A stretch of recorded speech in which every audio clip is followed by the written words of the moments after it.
So I'm going to do maybe a little bit of oil painting, but also the last session I'm going to run on the lino printing for a bit.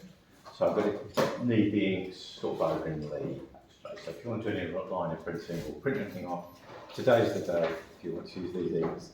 So I'll do a little bit more of that in a minute. But, I thought I'd just do a little bit on the kind of autumn theme. So we'll make this the last session on the autumn theme as well. So next week we've got kind of go on to another theme, which is, if you want to, fruit and veg, but I'm thinking about maybe sections through fruit and veg. So it could be that we take chunks out and set up little still lifes. They are, yeah. These are Jeff's friend Steve. Yeah, I think we found got some in another the one. box. Yeah, he's got another lot. Yeah. They're lovely, aren't they? I just thought they looked like something out of a nice Dutch still life painting. I probably won't cut them up because They're a bit, pumpkins. yeah, they're not that tasty. Are they not? You have to make a gel out of transfer it all. Some sort of jelly or something. Yeah, but I thought they were such a nice shape. So yeah, that would be the theme for next time. Sort of sections through. So if you fancy doing that, bring something interesting. Things like peppers are quite interesting, got interesting insides. But it could be something as simple as an apple, or you could have a whole fruit and a section through. So Going back to GCSE. it is, yeah. It's very much like A-level. It's like A-level GCSE. Yeah. Cabbages would be great. Yeah. You know, a nice red cabbage slicing in half.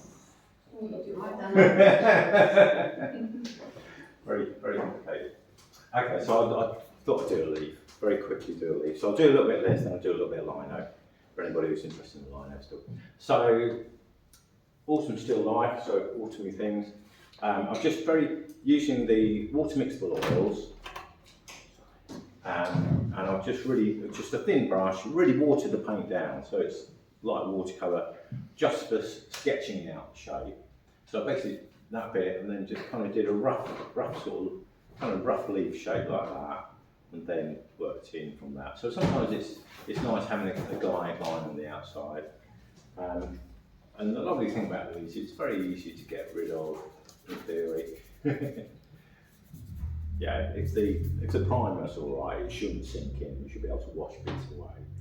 So that's what I quite like about these. And then I would go in with a kind of mid-tone sort of browny colour.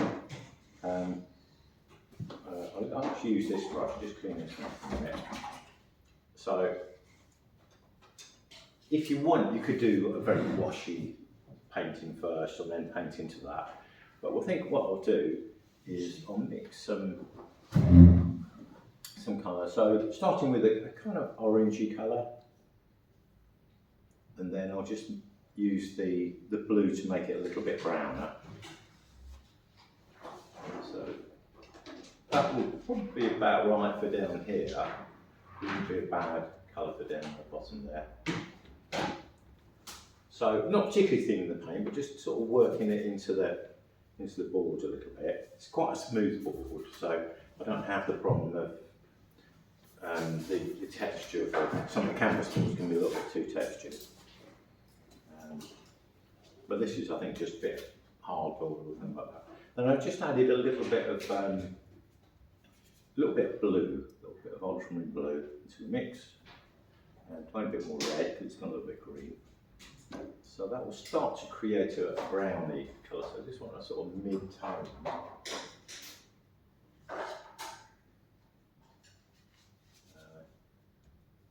So if I work that in, that sort of gives me a nice undercoat. I've got something onto the board then. And then from there, I can then go in with maybe slightly lighter bits, slightly darker bits. So yeah, they're mostly darker. So I'll add a little bit of brown and a little bit of blue to the mix. Tiny bit more red. And just start to. So although this paint is wet, if I've spread it out a fair bit, I can still get some more wet paint onto there. So I can make some adjustments. But the nice thing is that this will blend in with the colours that I've got underneath. So I can get a nice blended,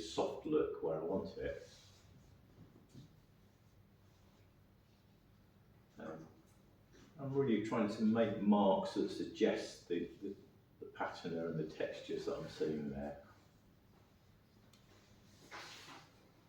Okay. Only a bit darker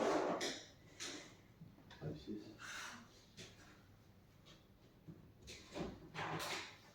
Like that. Just so far, just using the filbert brush and a square brush, and then to get the veins, I'd use a rigger. So riggers are like a very thin, long hairbrush, and this one's a rather old one that's lost its shape quite a bit. And this is where I need a little bit of medium. So either medium or a little bit of water, something to make the paint flow a little bit better. And then with that, I should be able to get some nice long thin lines. I'm keeping the fairly low to the board so that I don't get a big splodge.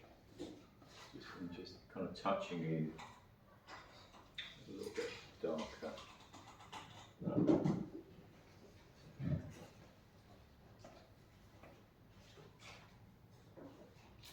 Yeah, that way I can just get a sense of the veins. The other alternative would be to wait for this to dry, which you could do. But in some ways, if it's slightly wet, the paint flows a little bit easier over the top of the surface. So I quite like a certain amount of wet and wet. So that for your sake, for your rigging, that in a way is the ideal. Sort of, you can get. So this is dry, so that's getting a bit dry. Perhaps that's slightly wetter, something like that. Ideally, what I tend to do if I want a straight line is if I can't quite do it like this. You sort of want something. You sort of need something like that you can rest on, like a straight edge, and then just run up. Then a little bit like that. It's probably worth practicing something else before. What I use is I usually have like a stick that's got a screw on the end, so it just spaces it out. I can either hook it on the top there, or I can just place it out like that, rest it on there. And that way I can use to get nice thin lines. But it's one of those sort of nerve-wracking bits of painting. That bit, thin line. So that's a little bit on the oils. If anybody else would like to see the development of my Lino print, come a little bit closer, because it's hard to see. There's a little bit down there. Actually, I've got that down there. So this is one I've been working on. Basically, kind of based it loosely on that photograph, because I was sort of thinking, well, there's quite a lot of textures and shapes in there. So I think that was that's the print, and that's my first stage. And then I decided I thought it was a little bit too flat, really. Although I've got lots of white and black, I wanted some areas like this bit lighter and perhaps this bit lighter. So I cut away more of the shell shapes and more of the sky. And actually, in the last one, I then made the sky go that way. Oh yeah, these are there. And then I tried it as a card, and we've got some blank cards here that Wendy brought in for us. So that's how it looks as a card. And then this morning I was thinking, well, maybe try, so I've done quite a bit on black and white, fairly happy with it. I was thinking perhaps colours. So instead of printing in black, I had a go at colour. Do they just colours together? Yeah. So this is basically just try. I've seen other people try this, but I'm not really trying it myself. Get a bit of paper and just do one more print. But the nice thing about these sort of prints is you could just try all different colours. You know, you could try a couple in with red and green, try some blue ones. I think I've seen people do this before and just do it all on one roller, but I thought, well, I've got two little rollers, I'll try this.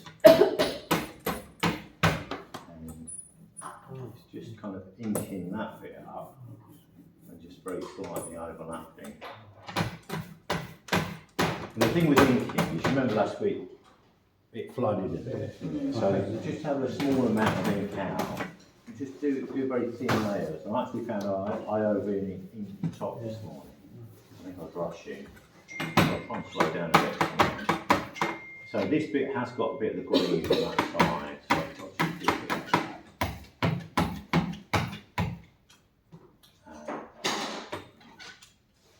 Don't get too. I'd rather sort of roll some on like that. Then it needs to be pick a bit more up, so that I don't completely flood it. And then working my way down, sort of going over there. Put that down a little bit more. Right, so we give it a go? You alright? Yeah, fine, you? Hi Terry. Hey? Put that on. And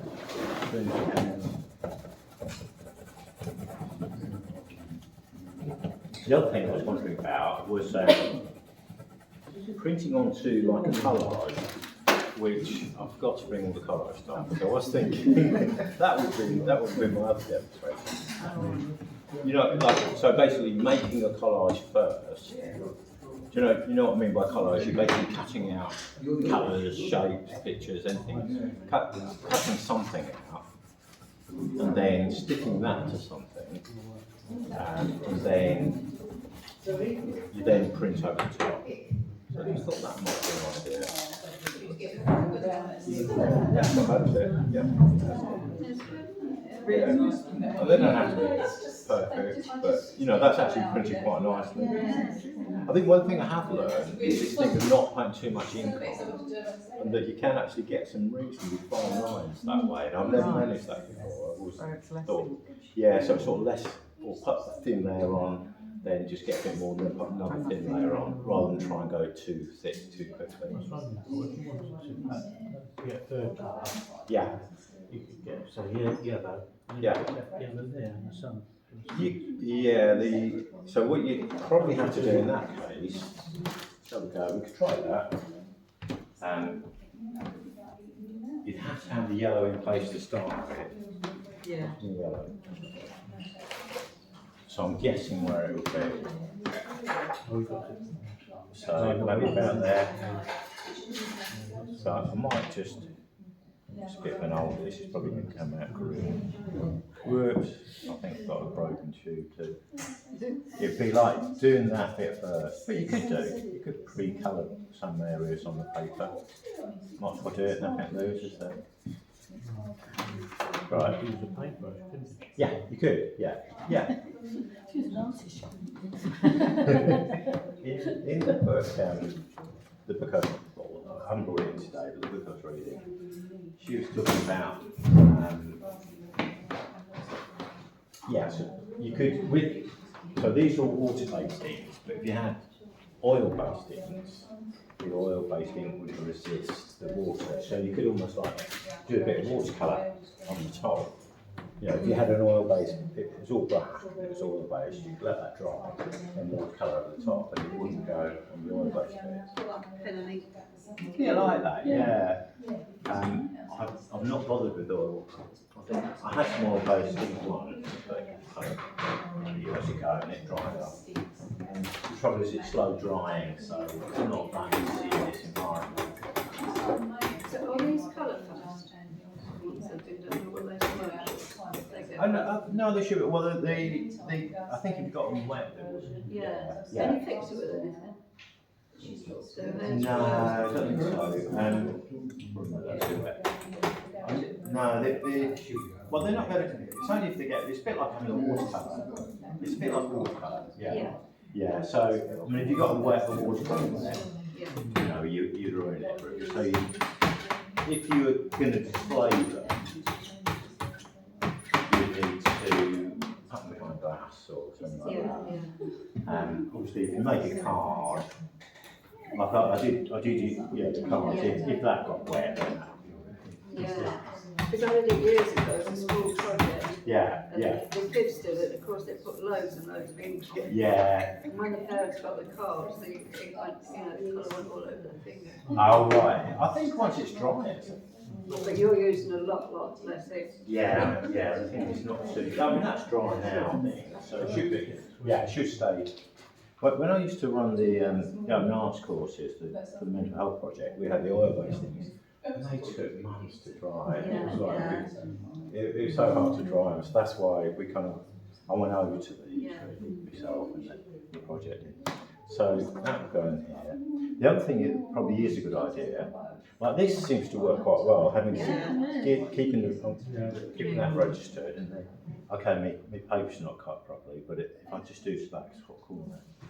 Probably a bit of cloth, damp cloth to just wipe your hands between this bit and this bit. Good. Just haven't forgotten. But in that way you can keep the paper nice and clean. A lot of it is just for the housekeeping. So again, if I just get a fair bit of pressure there.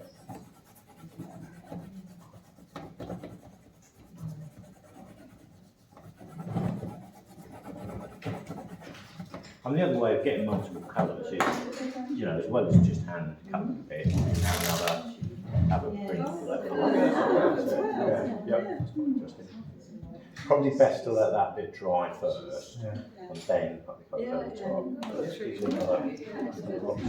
You could almost print it on yellow paper. Well, you could, yeah. That was the sort of idea of like a collage. You could have a yellow paper, or you could make a little collage to go behind. And then have a Yeah, you can almost trace if you trace the shapes within your print, in the actual liner, you could sort of do green and yellow and red or whatever colours you wanted, and then print black on top. Yeah. It would look really nice. Yeah.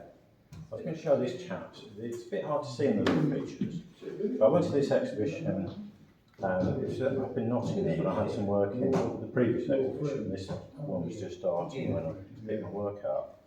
But this chap, he was a lovely line of films. And a lot of these bits were collage, and he collaged the browns in out of different bits of paper, and then he must have had different plates for the other bits. I mean, it's very laborious to cut. But you could, like I say, you could trace the shape down and attach it through multiple layers, stick the collage down and print at the top. Or it could be a more random collage, maybe you print all sorts. So just sort of thinking of easy, interesting ways to be creative in exploring an image, really. Yeah. So I mean these were fairly big prints, so you wouldn't be able to do this guy, but kind of showing what's doable. It's like painting, doesn't it? Yeah.